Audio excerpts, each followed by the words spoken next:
Hi, I'm Dr. Gito, Doctor of Chiropractic and Functional Nutritionist. In this video, what I want to explain to you is what you need to know about vitamin D and vitamin K. So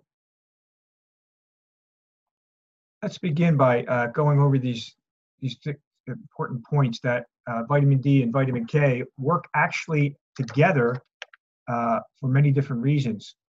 First of all, vitamin D is essential for good health because every cell in the body has a receptor for vitamin D, and actually it's involved with many processes, including your immune system strength to fight off viruses and bacteria, and also can help protect against certain cancers.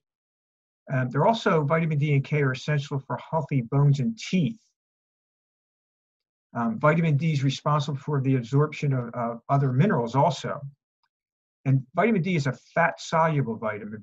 Important point because you want to take vitamin D and vitamin K with healthy fats, so it can be absorbed. Now, there's two types of vitamin D.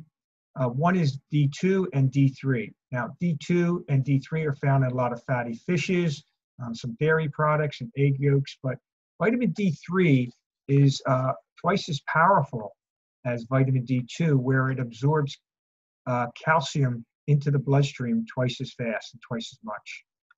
Now, vitamin D is also known as the sunshine vitamin.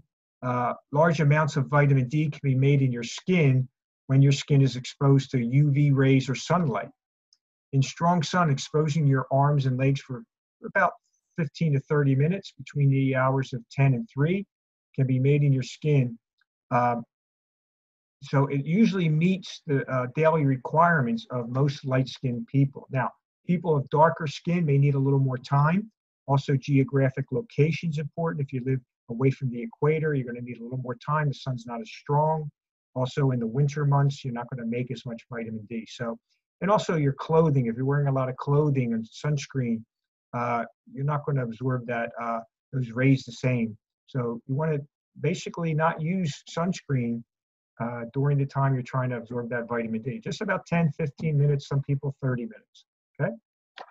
Okay, now the amazing benefits of vitamin D is that they both, and K, extremely important in strong bones and teeth. It controls immunity against viruses and bacteria and reduces your risk of colds and flus. It can help in autoimmune disorders and support the brain and nervous system health. It can help regulate insulin levels and supports diabetes management. And also, vitamin D is really important in lung function. It can help turn off asthma symptoms. Okay, it can help in weight management, and vitamin D help with chronic muscle pain. It can improve brain function, and it shows to improve moods and sleep. It can enhance athletic performance and lower cancer risk. And also, vitamin D has been shown to help reduce inflammation. So you want to make sure you have your vitamin D levels adequate amounts. Now, again, vitamin D carries the calcium from the intestine into the bloodstream. So it actually allows it to be absorbed into the bloodstream. Vitamin D carries it through the intestinal wall. Okay, very important to know. And then you're going to get that vitamin D in the bloodstream.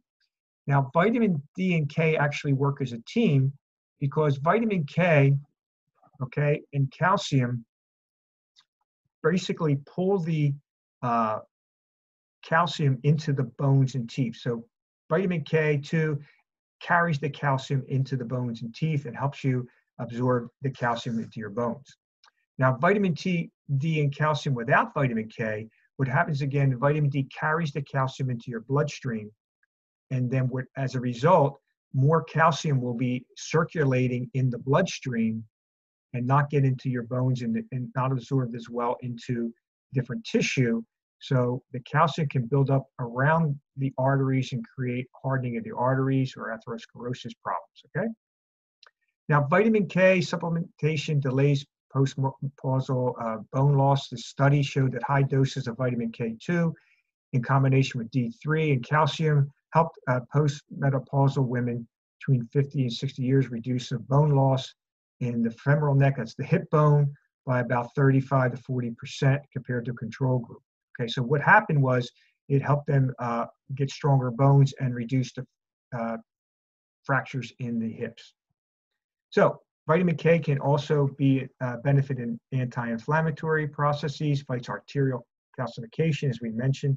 It can act as an antioxidant, help with brain function, blood clotting, can help reduce infection, and it also can aid in blood sugar regulation. So it is found in leafy greens, fermented legumes, and vegetables, fatty animal sources such as meats, egg yolk, liver, and cheese, fish oils.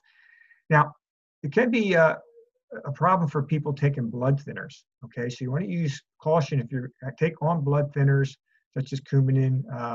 You should not take vitamin K. You should talk to your doctor about that because it can reverse the effects of these drugs. Because vitamin K actually helps you clot. So if you're not clotting properly, maybe you need vitamin K. But if you're on blood thinners, you should be aware. Okay, recommended daily doses of vitamin D. Now, how much vitamin D you should take depends on your lab results. The best way to determine this and your need is to be assessed by taking a blood sample. So you can go to the lab or from your doctor and get a blood sample and he'll assess your vitamin D. The ranges are in there. Once you establish this, how much vitamin D depends on how many factors, like your age, your race. Remember, if you're dark skinned, like an Italian or Afro-American, you're gonna need more. Your latitude, the season, latitude of the earth, if you're near the equator, the season, summer, winter, sun exposure, and clothing. And of course, we talked about even using sunscreens, okay? All things considered, a daily dose of vitamin D intake should be about 1,000 to 4,000 IUs. This should be enough to ensure optimal blood levels in most people. Overweight and obese individuals may need a higher amounts of vitamin D, and also about 4,000 to 10,000 IUs of vitamin D a day is shown to be safe for most people. Now, how about vitamin K?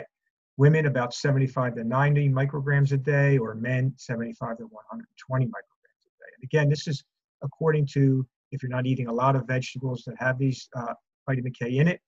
To obtain the proper amount of vitamin K associated with decreased hip fracture, and studies show that you need about 250 micrograms a day. Okay, so take-home points for this little series here is vitamin D and K are essential for bone health and many aspects of health. One of vitamin D's main functions to ensure adequate levels of calcium in your blood. So again, vitamin D pulls the calcium into your bloodstream. And vitamin K promotes calcium accumulation in your teeth and bones while reducing its accumulation in soft tissue such as blood vessels. So it can help you from having hardening in the arteries. A deficiency in these two vitamins is incredibly common.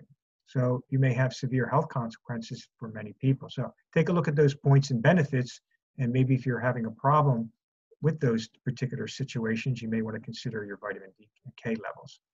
If you're thinking about adding the vitamin D and K again to your diet or supplement intake, consider getting a blood test first, okay? So for more information and health issues, you can visit our website at drjudah.com.